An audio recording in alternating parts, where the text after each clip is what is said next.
può spiegare, vorrei che tu fossi qua, che mi tornassi a basare, che mi scendassi a sto sogno che ormai è diventata la sola realtà, che tutto un malintendimento mi può far ascoltare.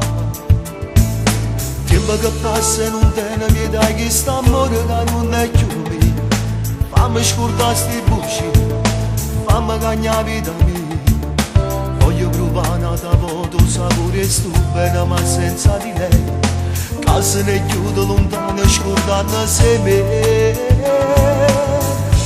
Sei una donna senza cuore che sa prendere in onda, che stavolta sono sicura che non torna a te cercare. Faccio a pezzi il mio passato, s'ha rubato troppo già, forza che mi innamorare, che felice mi può fare. Sarò forte nel dolore, non ti voglio più pensare, perché ormai non c'è capito che mai niente mi può dare. In te passa niente bene, solamente per ingannare, chi è sicuro del tuo amore, poi da solo impazzirà. Tu fai a pezzi la mia dignità, da stasera non voglio pensare, che mi basta sta moralità. Io sto morendo che voglio campare, mi riprendo la mia libertà, niente più mi appartiene a te. Sarà tardi poi domani, se tu pensi mi chiamare, fosse pazzo se pensassi che potessi perdonare tutto il male che mi hai fatto, le distrutte di sto amore, non mi posso mai scordare.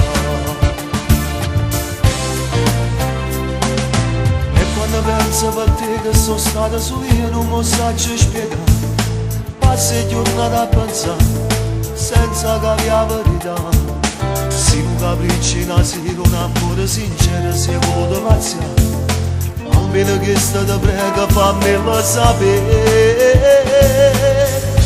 Sei una donna senza cuore che sa prendere in onda, che stavolta sono sicura che non torna a te cercare. Faccio a pezzi il mio passato, s'ha rubato troppo già, forza che mi innamorare, che felice mi può fare.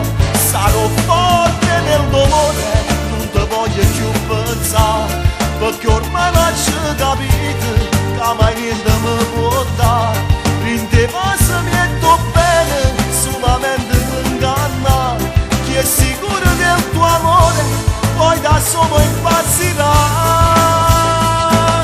Tu fai a pezzi la mia dignità, da stasera non voglio pensare, che mi basta sta moralità. Io sto morendo che voglio campare, mi riprendo la mia libertà, niente più mi appartiene a te. Sarà tardi poi domani, se tu pensi mi chiamare, fosse pazzo se pensassi che potessi perdonare tutto il male che mi hai fatto,